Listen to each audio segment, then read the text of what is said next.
Hello, dinosaur hunters. Today we're going to be talking about the year 2002 in the world of first-person shooters. It was a time of innovation and evolution. The gaming world was at a pivotal point, exploring uncharted territories, and the buzz among FPS fans was off the charts. It was during this time that Turok Evolution came onto the scene. As much as I love Turok Evolution and would give an arm and leg for a remaster, it's a fact that this game received mixed reviews, didn't meet sales expectations, and wasn't really what some would call, well, polished. I'm confident most of you are going to relate to that. Let's dive right into it, shall we? One of the major flaws of Turok Evolution that continues to haunt it to this day is the inclusion of annoying flying levels that nobody asked for or saw coming. While Turok 2 briefly toyed with a similar concept, riding an armed triceratops, the flying levels in Turok Evolution felt disproportionately represented, making up a substantial portion of the game. Fans would normally expect a Turok FPS-like experience, fighting dinos, aliens, robots, bosses, and various otherworldly creatures. Instead, they got a lame flying simulator on a pterodactyl. It felt like a radical departure from the core Turok experience, and it didn't sit well with many players. Acclaim's experimentation to stand out from the competition may have backfired harder than they ever could have imagined. They were also in a challenging position. Having traditionally been a Nintendo 64 gaming company, they had to create and invest in new tools to expand on other platforms to catch up with the rest of the industry. The PC port, in particular, suffered from weird lighting issues, with objects like crates inexplicably glowing in the shadows, while others blended seamlessly into the environment. Mouse movement was inconsistent, swinging from too fast to too slow, making it a frustrating experience when trying to aim at enemies. To top it off, sniping with the pistol is broken in the PC port. The camera doesn't line up with where you're actually aiming. The same issue applies to the spider mine, making the camera all over the place. The tech bow seems to be the exception with a proper sniping view. These flaws, while frustrating, might not come as a complete surprise given that Acclaim was working on other games simultaneously. All the time and effort put into the flying levels and its mechanics had a negative impact on its overall enjoyment. Instead of exploring uncharted territory, the developers could have taken the easier route by creating more unique ground levels, something previously unseen in a Turok game. A snowy level filled with wolves. Speaking of wolves, plans for their inclusion were scrapped, along with other enemy types. Perhaps they could have introduced a desert level, additional weapons, more gameplay mechanics, a polished online multiplayer mode, a wider variety of enemies, and some actual boss fights. Speaking of boss fights, Evolution notably lacked obvious boss encounters, considering there wasn't even a health bar indicating that you are in fact fighting a boss. When it comes to enemies, while they did introduce some interesting ones like the spaceships, spooky jungle statues that come to life, and teleporting wizards, they removed more enemies than they added.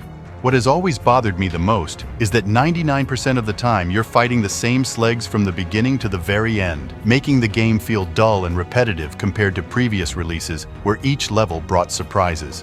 When it comes to the weapon arsenal, Evolution tried a different approach. Instead of offering a wider variety of weapons, they gave each one a secondary function once you found the respective attachment. While this concept may sound interesting, it doesn't quite match the excitement of discovering a brand new weapon. No matter how many times I defeat the Long Hunter in Turok 1 and take his weapon away in front of his lifeless body, it never fails to bring a smile to my face. In Evolution, however, they scrapped many of the most iconic ones in the franchise. The Mag-60, the auto shotgun, explosive shells, an assault rifle, the razor blade, and an actual sniper rifle that gets the job done. Not just a pistol that pretends to be one using 9mm ammo. Last but not least, have you ever wondered what replaced the trusty old grenade launcher? I don't know. A mere handheld grenade. Seriously, Acclaim? It feels more like devolution to me. While I understand that they couldn't include all 50 weapons from previous titles, they easily could have reintroduced some of the most iconic ones. The game not only provides a limited selection of mediocre weapons, but also strangely removes some of your weapons, even though you can still find their ammo in the same level. And some weapons, like the nuke, can only be used once the entire game.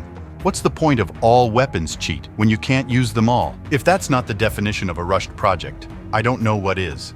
Let's go over the weapons real quick and see what they're all about. War Club. Not only does it look badass, it deals great damage and features a secondary function that charges and releases a powerful blow capable of instantly curing headaches.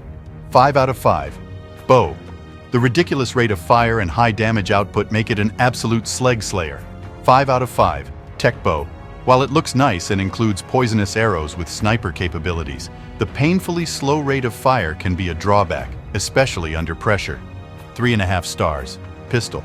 Despite looking a bit bulky, it sounds great, is accurate, and offers decent damage with a reasonable rate of fire. It's effective under any circumstance, and it's a shame the game takes it away from us. 4 out of 5. Grenades. They look awesome, are capable of sticking, but take too much time to charge and be thrown far away.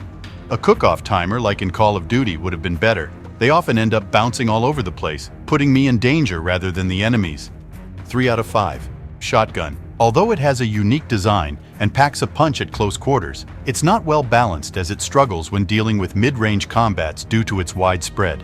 In this mid-range scenario, even the pistol would have put the shotgun to shame. It took 12 shots or 10 seconds to kill a single enemy.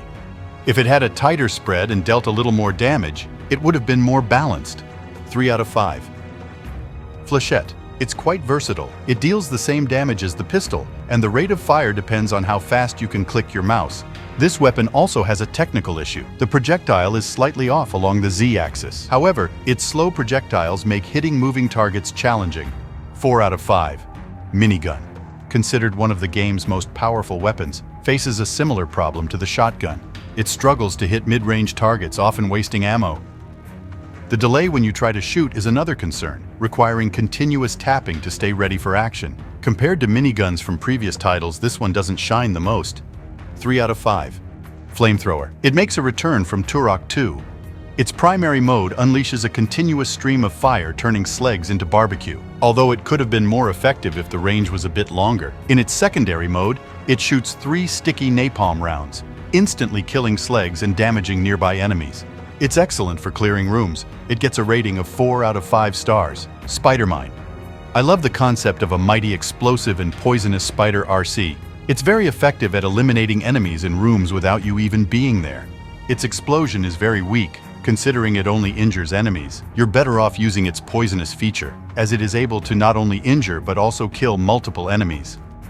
If it had an attached gun, it would have been a solid 5 and more fun and effective to use. 3 out of 5.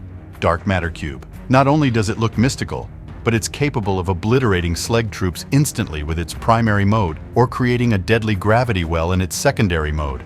Dark Matter Cubes are rare, and only one can be used at a time, sending its victims to hell in the process. 4 out of 5. Gravity Disruptor. It's primarily a crowd control tool, falters under pressure due to its low damage. While it can push slugs back with its primary function and create a ring to displace them with the secondary one, its limitations become apparent in intense combat scenarios. The third function allows you to control and slam a single enemy into objects or others. It can't pick up larger enemies though, but the overall effectiveness of this weapon falls short in critical moments. 3 out of 5. Rocket Launcher. It's a powerful weapon that shoots a big rocket along with 3 smaller ones and includes a nuke and a swarm bore attachment, which add versatility to its capabilities.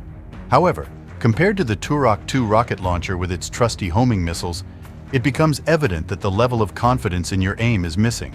Is it me, or does the Evolution rocket launcher look like the flak cannon from Unreal Tournament? Anyways, I'd still give it 4 stars. Plasma Cannon. It brings unique upgrades like the Seeker lens, which offers seeking plasma shots, and the chain lens that stuns enemies and allow the projectile to jump from one stunned enemy to another. But it consumes a whopping 10 units of ammo. It's worth noting that if you miss a few times using the chain lens, you're out of ammo. The main attack of the plasma rifle is decent enough, but you're better off using the Seeker lens and save more ammo doing so without missing once. 4 out of 5. Despite the game's flaws, whether they are technical or simply a matter of opinion, Turok Evolution had some positive aspects. Each chapter offered a unique and engaging experience. The game's level maps were well designed, providing a linear and straightforward progression. The objectives were clear and not overly complicated, making it easy to understand and progress through the game. This simplicity was a welcome change, allowing players to focus on the action and the thrill of dinosaur hunting without unnecessary distractions. Acclaim also introduced some interesting features not seen in previous titles, such as advanced gore effects, allies that follow you, enemies that surrender, and the ability to use turrets. It's worth mentioning that portable versions of these turrets would have been a nice addition. However, despite these positive aspects, the game's flaws still couldn't be completely overlooked. This is where Night Dive Studios comes into play. Technical issues can be resolved with their involvement, while the rest of the personal issues can be addressed by the modding community. This game holds the most potential for a remaster out of all the Turok titles. Not only does it already have a solid PC port, providing Night Dive Studios with a solid foundation to work from with minimal obstacles, but it also boasts a larger audience. This makes it even more advantageous for Night Dive to consider remastering. Night Dive previously worked on Turok 3, a game with a smaller audience and more remastering challenges. These challenges included the absence of a PC port or source code, poor sales, and mixed reviews. Given these circumstances, it would be foolish for Night Dive not to give Turok Evolution the remastered treatment, as it holds much greater potential than Turok 3. In conclusion, Turok Evolution is a game with a bittersweet legacy. It may have fallen short of its potential and faced its fair share of flaws, but it still holds a special place in the hearts of many gamers. Its ambitious attempts to innovate the franchise and break new ground resulted in mixed outcomes, with a few gems and some glaring missteps. While it struggled with problematic flying levels that nobody asked for and the absence of some iconic weapons, Turok Evolution did introduce some interesting new enemies and gameplay elements. Its PC port was far from perfect, and the game overall could have used more polish. However, with the support of dedicated modders and the expertise of Night Dive Studios, there's a glimmer of hope for Turok Evolution. The potential for a remaster is undeniable, and with some love and care, it could become the game fans hoped it would be. In the end, Turok Evolution stands as a testament to the gaming industry's constant evolution, where experimentation and ambition can sometimes lead to greatness, and other times to missed opportunities. It's a flawed gem with untapped potential, and one that we can only hope will receive a well-deserved second chance in the future.